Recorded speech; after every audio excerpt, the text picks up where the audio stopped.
ಇನ್ನು ಬೆಂಗಳೂರಿನಲ್ಲಿ 2 ಮಕ್ಕಳಲ್ಲಿ HMPV ಕಾಣಿಸಿಕೊಳ್ಳುತ್ತಾ ಇದ್ದ ಹಾಗೆ ಅಧಿಕಾರಿಗಳು ಅಲರ್ಟ್ ಆಗಿದ್ದಾರೆ. ಅಧಿಕಾರಿಗಳ ಜೊತೆಗೆ ಆರೋಗ್ಯ ಸಚಿವರು ಸಭೆ ಆರಂಭ ಮಾಡಿದ್ದಾರೆ.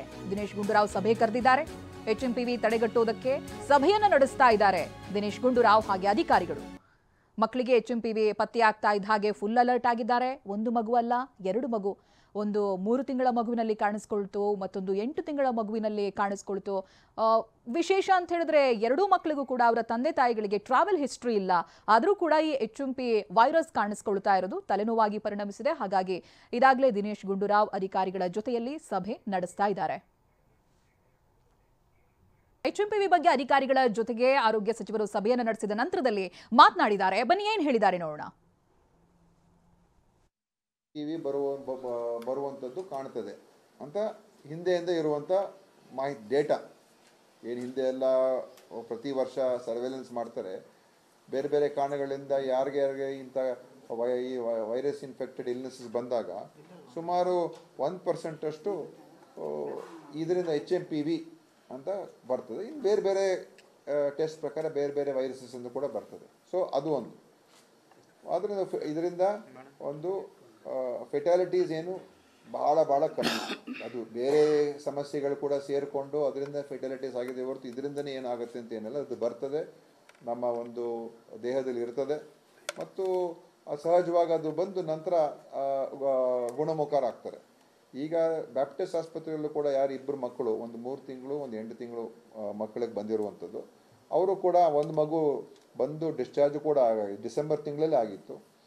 ಆಮೇಲೆ ಇನ್ನೊಂದು ಮಗು 8 ತಿಂಗಳ ಮಗು ಬಹುಶಃ ಅದು ಇವತ್ತು ನಾಳೆನೇ ಡಿಸ್ಚಾರ್ಜ್ ಆಗ್ಬೋದು, ಎಲ್ಲ ನಾರ್ಮಲ್ ಆಗಿದ್ದಾರೆ.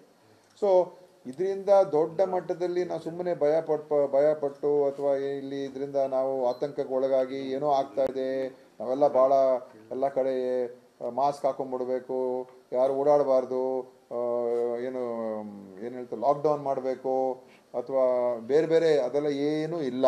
ದಯವಿಟ್ಟು ಸದ್ಯಕ್ಕಂತೂ ಅದು ಆ ಥರ ಯಾವುದು ಕೂಡ ಇಲ್ಲ. ಕೇಂದ್ರ ಸರ್ಕಾರ ಕೂಡ ನಮ್ಮ ಜೊತೆಯಲ್ಲಿ ಟಚ್ಚಲ್ಲಿದ್ದಾರೆ. ICMR ಅವರು ಕೂಡ ಟಚ್ಚಲ್ಲಿ. ಇವತ್ತು ಮತ್ತೊಮ್ಮೆ ಸಾಯಂಕಾಲ ಮೈಕ್ರೋಬಯಾಲಜಿಸ್ಟು ಅವರು ಸೇರಿ ಮೀಟಿಂಗ್ ಮಾಡ್ತಾ ಇದ್ದಾರೆ.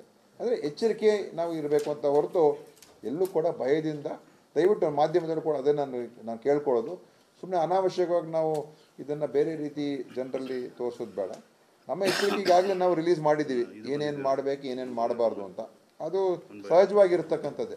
ಅಂದರೆ ಯಾರಿಗಾದರೂ ಹೆಚ್ಚು ಯಾರಿಗಾದರೂ ಸಿಂಪ್ಟಮ್ಸ್ ಇದ್ದರೆ ನೀವು ಹುಷಾರಾಗಿರಿ ಮತ್ತು ನಿಮ್ಮ ಕೈಗಳನ್ನೆಲ್ಲ ಸ್ವಚ್ಛವಾಗಿ ಇಟ್ಕೊಳ್ಳಿ, ಅವಾಗ ವಾಶ್ ಮಾಡ್ಕೊಳ್ತಾ ಇರಿ ಮತ್ತು ಜಾಸ್ತಿ ಕ್ರೌಡೆಡ್ ಪ್ಲೇಸಲ್ಲಿ ಹೋಗಬಾರ್ದು ಅಂತ ಇವೆಲ್ಲ ಸಹಜವಾದಂಥ ಡೂಸ್ ಆ್ಯಂಡ್ ಡೋಂಟ್ಸ್ ಇರ್ತದೆ.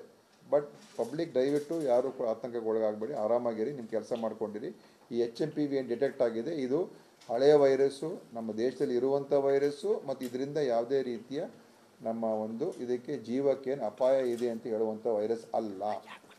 ಈಗಿರುವಂಥ ನಮ್ಮ ಸ್ಟ್ರೇನು ಚೈನಾದೇನಿದೆ ಅದ್ರ ಬಗ್ಗೆ ಇನ್ನು ಕೇಂದ್ರ ಸರ್ಕಾರ ನೋಡ್ತಾ ಇದ್ದಾರೆ.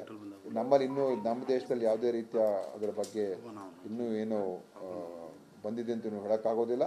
ಮತ್ತು ಚೈನಾದಲ್ಲೂ ಕೂಡ ಅದ್ರ ಬಗ್ಗೆ ಏನಾಗ್ತದೆ ಕೂಡ ಅದು ಮಾಹಿತಿ ಇರುತ್ತೆ, ಅವರು ತರಿಸ್ಕೊಂಡು ಅವ್ರು ಹೇಳ್ತಾರೆ. ಸೊ ಇಷ್ಟೇ ನಾವು ಸಭೆಯಲ್ಲಿ ನಾವು ಚರ್ಚೆ ಮಾಡಿ ಹೇಳಬೇಕಾಗಿರುವಂಥದ್ದು. ಬೇರೆ ಏನಾದ್ರು ಪ್ರಶ್ನೆ ಇದ್ರೆ ನೀವು ಕೇಳಿ.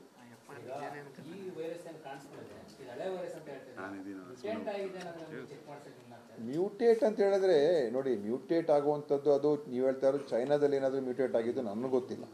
ನಮ್ಮಲ್ಲಿರುವಂಥ ವೈರಸ್ ಏನಿದೆ ಇದನ್ನು ಏನು ನೋಡಿ ಮ್ಯೂಟೇಟ್ ಆಗಿ ಇದು ಒಂದು ರೀತಿ ಅಪಾಯಕಾರಿಯಾದಂಥ ವೈರಸ್ ಆದರೆ ಅದು ಅವಾಗ ಏನಾಗ್ತದೆ, ನಮ್ಮ ಕೇಸಸ್ಸು ದಿಢೀರಾಗಿ ಹೆಚ್ಚಾಗ್ತಾ ಹೋಗಬೇಕು ಅಥವಾ ದಿಢೀರಾಗಿ ಎಲ್ಲೋ ಕಡೆ ತುಂಬ ಜನ ಇದಕ್ಕೆ ಇಂಥ ಒಂದು ಹೊಸ ಒಂದು ಕಾಯಿಲೆಗೆ ಒಳಗಾಗ್ತಾ ಇದ್ದಾರೆ, ಅವ್ರಿಗೆ ಯಾವುದೇ ರೀತಿ ಅವ್ರಿಗೆ ಗುಣಮುಖರಾಗ್ತಾ ಇಲ್ಲ, ಅವ್ರಿಗೆ ಸಮಸ್ಯೆಗಳು ಬರ್ತಾ ಇದೆ ಅಂತ ಎಲ್ಲಾದರೂ ಕೂಡ ಒಂದು ವರದಿ ಬರಬೇಕು, ಒಂದು ಮಾಹಿತಿ ಬರಬೇಕು. ಎಲ್ಲೂ ನಮ್ಮ ದೇಶದಲ್ಲಿ ಎಲ್ಲೂ ಆ ಥರ ಇಲ್ಲ. ಟೆಸ್ಟ್ ನೋಡಿ, ನಿಮ್ಗೆ ನಾನು ಟೆಸ್ಟ್ ಮಾಡಿದ್ರೆ ನಿಮ್ಗೆ ಏನೋ ಒಂದು ಸಿಕ್ಕತ್ತೆ. ನೀವು 10-20 ಜನ ಟೆಸ್ಟ್ ಮಾಡಿ ಏನೋ ಅದು ಮುಖ್ಯ ಅಲ್ಲ. ನಾವು ಡೇಟಾ ನೋಡಬೇಕು, ಮಾಹಿತಿ ನೋಡಬೇಕು. ಈಗ ನಾರ್ಮಲ್ ಆಗಿ ಏನು ಟೆಸ್ಟ್ ಮಾಡಿ, ಈಗ ಬ್ಯಾಪ್ಟಿಸ್ಟ್ ಆಸ್ಪತ್ರೆಯಲ್ಲಿ ಇದಕ್ಕೋಸ್ಕರ ಹುಡುಕಿ ಅಂತ ಅವ್ರೇನು ಟೆಸ್ಟ್ ಮಾಡಿಲ್ಲ. ನಾರ್ಮಲ್ ಪ್ರೊಸೆಸರ್ ಟೆಸ್ಟ್ ಮಾಡಿದರೆ ಅದರಲ್ಲಿ ಒಂದೊಂದ್ಸಲ ಇನ್ಫ್ಲೂಯೆನ್ಸಾ ವೈರಸ್ ಅಂತ ಬರ್ತದೆ, ಇನ್ನೊಂದು ವೈರಸ್ ಬರ್ತದೆ, ಇದು HMP ಅಂತ ಬಂದಿದೆ. 1% ಆಫ್ ದ ಟೋಟಲ್ ಟೆಸ್ಟಿಂಗ್ ಅಲ್ಲಿ ಇದು ಬರ್ತದೆ ಅಂತ ಇರುವಂತ ಮಾಹಿತಿ. ಪುಣೆಗೆ ಅದೆಲ್ಲ ಇದೆಲ್ಲ ನಾವು ತುಂಬಾ ಮುಂದೆ ಹೋಗ್ತಾ ಇದ್ದೀವಿ. ಈಗ HMPV ಟೆಸ್ಟ್ ಮಾಡಿದಾಗ HMPV ವೈರಸ್ ಇರುವಂಥ ವೈರಸ್, ಅದೇ ಥರ ನೂರಾರು ವೈರಸಸ್ಗಳಿದೆ ಆಯಿತಾ. ಆ ಟೆಸ್ಟಿಂಗಿಗೆ ಮತ್ತೆ ಪುಣೆಗೆ ಕಳಿಸ್ಬೇಕು ಅಂತ ಏನು ಇದರ ಅವಶ್ಯಕತೆ ನಮಗೆ ಸದ್ಯಕ್ಕಂತೂ ಏನು ಇಲ್ಲ. ಮತ್ತು ಎಲ್ಲೂ ಕೂಡ ಒಂದು ದೊಡ್ಡ ಔಟ್ಬ್ರೇಕ್ ಆಗಿದೆ. ತುಂಬ ಜನ ಇವತ್ತಿನ ದಿವಸ ಹುಷಾರು ತಪ್ತಾ ಇದ್ದಾರೆ. ಭಾಳ ಕಡೆ ಅವರಿಗೆ ಏನು ಟ್ರೀಟ್ಮೆಂಟ್ ಕೊಡೋಕೆ ಆಗ್ತಾ ಇಲ್ಲ. ಇವೆಲ್ಲ ಬಂದರೂ ಕೂಡ ಸುಲಭವಾಗಿ ಗುಣಮುಖರಾಗಿ ಹೋಗ್ತಾರೆ. ಹೆಚ್ಚಾಗಿ ಚಿಕ್ಕ ಮಕ್ಕಳಿಗೆ ಮತ್ತು ಸ್ವಲ್ಪ ವಯಸ್ಸಾಗಿರೋರಿಗೆ ಬರುವಂಥದ್ದು, ಯಾರಿಗೆ ಅವ್ರಿಗೆ ಇಮ್ಯುನಿಟಿ ಶಕ್ತಿ ಕಮ್ಮಿ ಇರ್ತದೆ ಅಂಥವ್ರಿಗೆ ಇದು ಬರ್ತದೆ. ಅದಕ್ಕೆ ಮಕ್ಕಳು ಜಾಸ್ತಿ ಕಾಣಿಸ್ಕೊಳ್ಳೋದಂಥದ್ದು ಈ ವಿಶೇಷವಾಗಿ HMPV. ಸೊ ಈ ಥರ ಇರೋದ್ರಿಂದ ಸದ್ಯಕ್ಕೆ ಎಲ್ಲೂ ಕೂಡ ದೇಶದಲ್ಲಿ ಈ ಸಮಸ್ಯೆ ಇದೆ ಅಥವಾ ಏನೋ ಈ ಥರ ವಿಶೇಷ ಹೊಸ ಮಾಹಿತಿಗಳಿದೆ ಅಂತ ಎಲ್ಲೂ ಕೂಡ ನಾವು ಹೇಳೋಕ್ಕಾಗ್ತಾ ಇಲ್ಲ.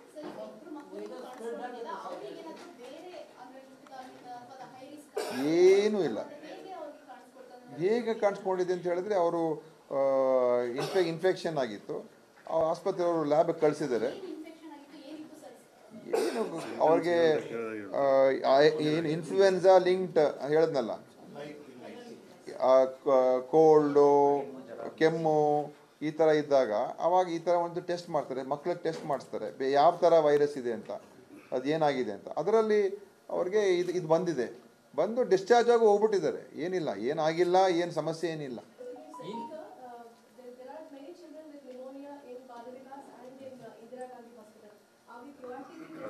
No, see, let us not create any new. They will be normal processes by the doctors, whatever test. Random ಆಗು ನಾವೇನು ಮಾಡೋಕ್ಕೆ ಹೋಗೋದಿಲ್ಲ. What ever normal test doctors ಆಗಲಿ ಇನ್ನೊಬ್ಬರಾಗಲಿ ಅವ್ರು ಮಾಡ್ತಾ ಹೋಗ್ತಾರೆ. ಏನೇ ಈ ಥರ ವಿಶೇಷವಾದಂಥ ಟೆಸ್ಟ್ಗಳನ್ನು ಹೆಚ್ಚು ಮಾಡ್ಕೋಬೇಕು ಅಂದರೆ ಇವತ್ತು ಕೇಂದ್ರ ಸರ್ಕಾರ ತೀರ್ಮಾನ ಮಾಡಿ ನಂತರ ಅವರೇನಾದರೂ ತೀರ್ಮಾನ ತೊಗೊಂಡ್ರೆ ಅದರ ಪ್ರಕಾರ ನಾವು ಮುಂದುವರಿತೀವಿ. ಅವರೇನಾದರೂ ಇದಕ್ಕೋಸ್ಕರನೇ ಹೆಚ್ಚು ಟೆಸ್ಟ್ಗಳು ಮಾಡಿಸಿ ಅಂತ ಏನಾದರೂ ಇನ್ಸ್ಟ್ರಕ್ಷನ್ಸ್ ಕೊಟ್ಟರೆ ಆವಾಗ ನಾವು ಮಾಡೋಣ.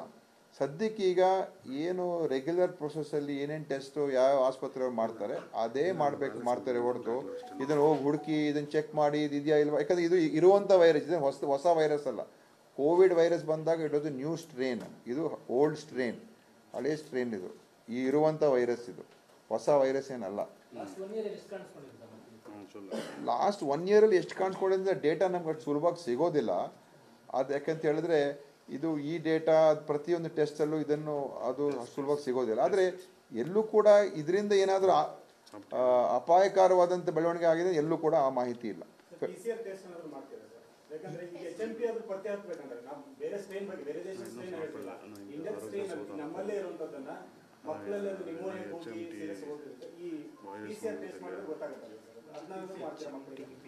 ಈಗ ಏನು ಟೆಸ್ಟ್ ಅವರು ಇದು ಮಾಡ್ತಾರೆ, ಈ ಟೆಸ್ಟನ್ನು ರೆಗ್ಯುಲರಲ್ಲೇ ಅವರು ಈಗ ಯಾರಿಗಾದರೂ ಉಸಿರಾಟ ಸಮಸ್ಯೆ ಬಂದರೆ ಕೆಲವು ಲ್ಯಾಬ್ಗೆ ಕಳಿಸ್ತಾರೆ, ಅದನ್ನು ಟೆಸ್ಟ್ ಮಾಡಿಸ್ತಾರೆ. ಅದರಲ್ಲಿ ಅದೇ ಟೆಸ್ಟಲ್ಲಿ ಇದು 2 ಕಡೆ ಬಂದಿರುವಂಥದ್ದು, ಬೇರೆ ಬೇರೆ ಕಾರಣಗಳಿಂದ ಕೂಡ ಬಂದಿರ್ತದೆ. ಅದಕ್ಕೋಸ್ಕರ ನಿಮೋನಿಯಾಗೆ ಬಂದಾಗ, ನಿಮೋನಿಯಾ ಸಮಸ್ಯೆ ಇದ್ದಾಗ ಅದಕ್ಕೆ ಏನೇನು ಟೆಸ್ಟ್ಗಳು ಮಾಡಬೇಕು ಅದು ಮಾಡೇ ಮಾಡಿಸ್ತಾರೆ. ಸೊ ನಾವು ಅದಕ್ಕೋಸ್ಕರ ಈ HMPV ಮಾಡಿ ಅಂತ ನಾವು ಹೇಳಕ್ಕೆ ಹೋಗೋದಿಲ್ಲ. ನಮ್ಮ ಹತ್ರ ಕಿಟ್ಸ್ ಇದೆ, ನಮ್ಮ ಹತ್ರ ಟೆಸ್ಟಿಂಗ್ ಕಿಟ್ಸ್ ಇರ್ತದೆ, ಟೆಸ್ಟಿಂಗ್ ಕಿಟ್ಸ್ ಇದೆ ನಮ್ಮ ಹತ್ರ. ಸೊ ಇದಕ್ಕೋಸ್ಕರ ನಾವು ಟೆಸ್ಟ್ ಈಗ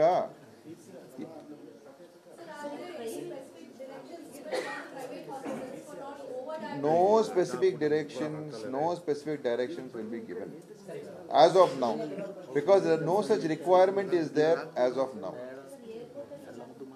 ಎಲ್ಲೂ ಕೂಡ ಆ ಥರ ಏನು ಏರ್ಪೋರ್ಟು ಚೆಕ್ ಮಾಡೋದು ಅದಕ್ಕೂ ಇದು ಆಗಿರುವಂಥವ್ರು ಏನು ಏರ್ಪೋರ್ಟಿಂದ ಬಂದಿರೋರೇನಲ್ಲ, ಇಲ್ಲಿಯವರೇ. ಸೊ ಇದೆಲ್ಲ ಕೋವಿಡ್ ಒಂದು ಪ್ರೋಟೋಕಾಲ್ಸ್ ಬರಬೇಕಾದ್ರೆ ಅದು ಕೇಂದ್ರ ಸರ್ಕಾರ ತೀರ್ಮಾನ ಮಾಡಬೇಕಾಗ್ತದೆ. ಆ ಸಿಚುವೇಶನ್ ಬಂದಾಗ ಮಾತ್ರ ಅದು ಮಾಡ್ತಾರೆ ಹೊರತು ಇದೆಲ್ಲ ನಾವು ಇದುವರೆಗೂ ಯಾವುದೇ ಅಸಹಜವಾದಂಥ ಬೆಳವಣಿಗೆಗಳಾಗಿಲ್ಲ. ಅದಕ್ಕೋಸ್ಕರ ನಾವು ಸುಮ್ಮನೆ ಜನರಲ್ಲಿ ಭಯ ಸೃಷ್ಟಿ ಮಾಡುವಂಥ ಅಗತ್ಯ ಇಲ್ಲ. ಈಗಾಗಲೇ ನಾವು ಗೈಡ್ಲೈನ್ಸ್ ಇಶ್ಯೂ ಮಾಡಿದ್ದೀವಲ್ಲ, ಪ್ರೆಸ್ ರಿಲೀಸೇ ಮಾಡಿದ್ದೀವಲ್ಲ, ಡೇಟೆಡ್ 4/1/2025. ಪ್ರೆಸ್ ರಿಲೀಸು ಅಫಿಷಿಯಲ್ ಅಲ್ಲ ಅಂತ ಹೇಳಿದ್ರೆ ಪ್ರೆಸ್ ರಿಲೀಸ್ ಅಂದ್ರೆ ಏನು ಅಫಿಷಿಯಲ್ ಇತ್ತು ಅಂತ ರಿಲೀಸ್ ಮಾಡಿಲ್ವಾ?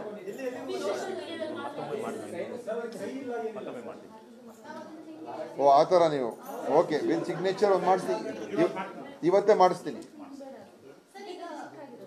ಇಲ್ಲ ಆದರೂ ಒಂದು ಅಫಿಷಿಯಲ್ ಒಂದು ಪ್ರೆಸ್ ರಿಲೀಸ್ ಹೋಗ್ತದೆ. Dos and don'ts. ಅವರು ಕೂಡ ಅವರು ಅಷ್ಟೇ ಹೇಳಿರೋದು. ಅವರು ಕೂಡ ಹೇಳಿದ್ದಾರೆ ಇವತ್ತು ಇದು ಈ ಎಲ್ಲೂ ಕೂಡ ದೇಶದಲ್ಲಿ ಈ ಏನು ಇನ್ಫ್ಲೂಯೆನ್ಸಾ ಲಿಂಕ್ಡ್ ಲೈಕ್ ಇಲ್ನೆಸಸ್ ಇದೆ, ILI ಕೇಸಸ್ ಏನಿದೆ, ಎಲ್ಲೂ ಕೂಡ ದೇಶದಲ್ಲಿ ವಿಶೇಷವಾದಂಥ ರೀತಿಯಾಗಿ ಹೆಚ್ಚಾಗಿರೋದು ಕಾಣ್ತಾ ಇಲ್ಲ. There has been no unusual surge of cases in India ಅಂತ ಅವರು ಹೇಳಿರೋದು. ರೆಗ್ಯುಲರ್ ಆಗಿದೆ, ಎಲ್ಲೂ ಕೂಡ ಆ ಥರ ಏನು ವಿಶೇಷವಾದಂಥ ಪ್ರಕರಣಗಳು ಇಡೀ ದೇಶ ಎಲ್ಲೂ ಕೂಡ ಕಂಡು ಬರ್ತಾ ಇಲ್ಲ ಅಂತ ಅವರು ಅದೇ ಹೇಳಿದ್ದಾರೆ. ಸೊ ಮಿಕ್ಕಿದ್ದನ್ನು ಅವರು ಎಲ್ಲ ನಾವು ಮಾನಿಟರ್ ಮಾಡ್ತಾ ಇದ್ದೀವಿ. ಟ್ರೆಂಡ್ಸ್ ವರ್ಲ್ಡ್ ವೈಡ್ ಅಲ್ಲಿ ಏನು ನಡೀತದೆ ಅದು ಕೂಡ ಟ್ರೆಂಡ್ಸ್ ನಾವು ಅದನ್ನು ಕೂಡ ಪರಿಶೀಲನೆ ಮಾಡ್ತಾ ಇದ್ದೀವಿ ಅಂತಲೂ ಹೇಳಿದ್ದಾರೆ. ಮತ್ತು ನಮ್ಮಲ್ಲಿ ಎಲ್ಲ ಕೂಡ ವ್ಯವಸ್ಥೆಗಳಿದೆ. ಯಾಕಂತ ಹೇಳಿದ್ರೆ ಕೋವಿಡ್ಗೆ ಇದು ಆ ಥರ ಸನ್ನಿವೇಶ ಬಂದಾಗ ಇದು ಕೋವಿಡ್ ಥರನೇ ಇರುವಂಥ ಒಂದು ಲಿಂಕ್ಡ್ ಇಲ್ನೆಸ್ ಅಂತ ಹೇಳ್ಬೋದು, ಆ ಟೈಪು. ಸೊ ಆ ಥರ ಏನಾದರೂ ಅಪಾಯಕಾರಿ ಸನ್ನಿವೇಶ ಬಂದಾಗ we are all prepared for that. But ಈ ಸದ್ಯಕ್ಕೆ ಆ ಥರ ಏನೂ ಇಲ್ಲ.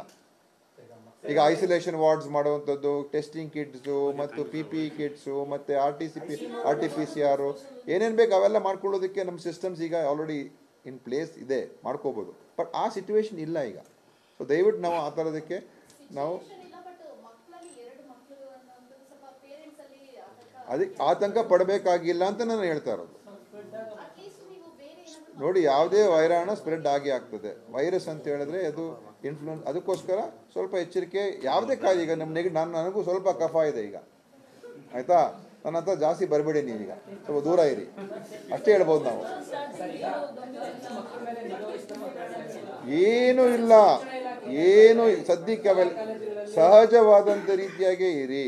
ಮತ್ತು ಏನು ಅಂತ ಹೇಳಿದ್ರೆ ಸ್ವಲ್ಪ ನಾವು ಏನಾದರೂ ಈ ಥರ ಈ ಡೂಸ್ ಆ್ಯಂಡ್ ಡೋಂಟ್ಸ್ ಇದೆ, ಇಲ್ಲಿ ನಾವು ಅದನ್ನು ರಿಲೀಸ್ ಮಾಡ್ತೀವಿ. ಸೊ ಯಾರಿಗಾದರೂ ನೀವು ನೆಗಡಿ ಇದ್ದರೆ ಸ್ವಲ್ಪ ಹುಷಾರಾಗಿರಿ.